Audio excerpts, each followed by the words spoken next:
It's Trauma Fresh, Southside representing. How y'all doing, man? Appreciate y'all having me. For sure. So the last time we talked, it was you and Traxxamillion was making a lot of noise. How's it been since his passing?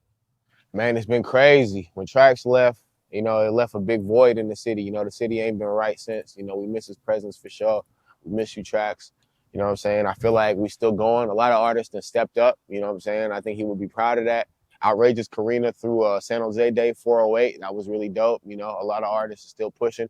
I think even though Trax is gone, his legacy is still living on through the artists that he put on. I know City Sean's still dropping albums and shit. That's just dope. Karina's doing a big thing. She got her own studio, which is what Trax would have wanted, so he's proud of that. And Malcolm and me, we over there at Trax's studio on the west side. We got that shit open. So I record out of Trax's studio still on the west at a Race Street. So yeah, man, long live Trax, Slap Addicts for life. Slap Addicts for life. That's Hell hard, yeah. man. For sure, for sure. So you get love from people like Ziggy and Trax and NorCal Next Up. I even saw Kafani. How do you feel personally? Like, do you feel like you being recognized though? I mean, yeah, it's cool. Ever since I worked with Trax, it opened the door to a lot of bigger name artists. I've been talking to Jay Stalin about a song. I had a lot of shit. I'm working on something with Coolio right now. He from Mac Dre's camp. Coolio the The underdog. He's underdog. pretty dope. A lot of cats. When you work with certain factors, their name opens doors for you. They show other cats that you could play on that level, and then they recognize that, and then they want to ball with you too. It's a lot like Okay. sports. So you do feel like you like being recognized in the Yeah, game and yeah, shit. yeah. And then also I think it's cool because a lot of cats look at me not like as a young homie who's trying to get on, but like as a peer.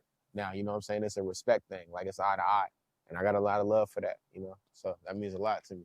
You did this kind of quick though. You've only been doing it for like what, 4 years? Yeah, yeah. Only 4 years. Yeah, you got that fast rise, It seems dog. like I've been here for longer, for It sure. do for some reason. I feel For like you sure. like OG in the game. You For just sure. young Yeah. nigga. Yeah, yeah. That's what say, man. So how would you say your personal upbringing in the Bay Area was?